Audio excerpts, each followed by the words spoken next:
filling up my deer feeder. We've got a few more weeks of deer season that you can harvest a deer, and not all of the gun season stuff is over. You can get back to bow hunting, and I've not been fortunate enough to harvest a buck this year to put in my freezer.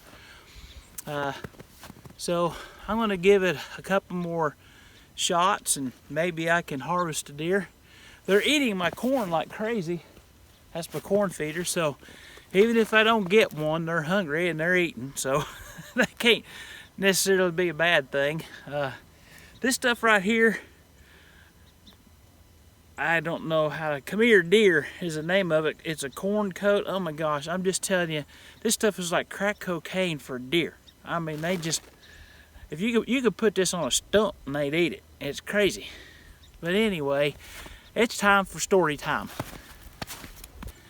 In my younger days, we would come home from church, and me and my friends, Mark, Alan, and William, we would go trail riding nearly every week.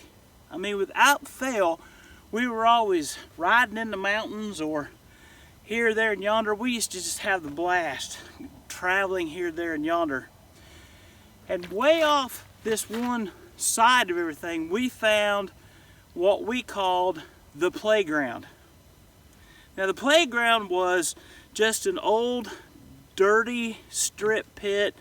It was shale, but what was neat about it is it had these little jumps in it. I mean, it was probably a little 5-foot hump from a flat space to a little hump to a flat space. It was like a step-up plateau.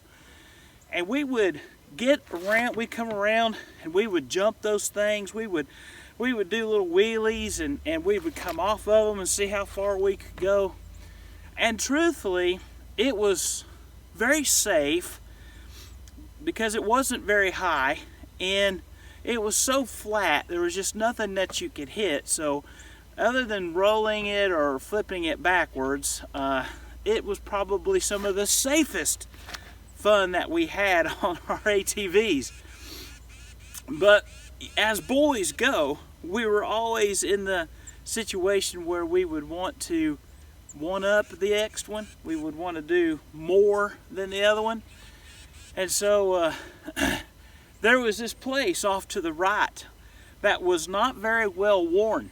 There was a lot of stuff, but instead of the hump going up at about a 60-degree angle, it tipped off at about 85 to 90 degrees at the top. And I was thinking, man, I'm gonna hit that with everything I got, and I'm gonna get some sky, and it's gonna be so fun, and everybody's gonna be jealous of me because I'm the only one who's done it. So I got way back, and man, I had this thing flying. I was in 5th gear by the time I got to near the base of it, and I saw my friend Mark doing this. He'd already figured out what I was going to do, but I did not heed his warning, and I hit the bottom of that thing, and I mean, I was smoking through the air. I was flying really good. I was having the bestest time of my life till I looked down, and I had jumped over the middle of a pond. And I mean, splash. I mean, it just like, as soon as I hit that water, I think my heart stopped for like 20 seconds. I hit that water and that thing, it just sunk. It sunk down in that mud, and and I had to swim out of there, and everybody was laughing and concerned and laughing and chewing me out and laughing.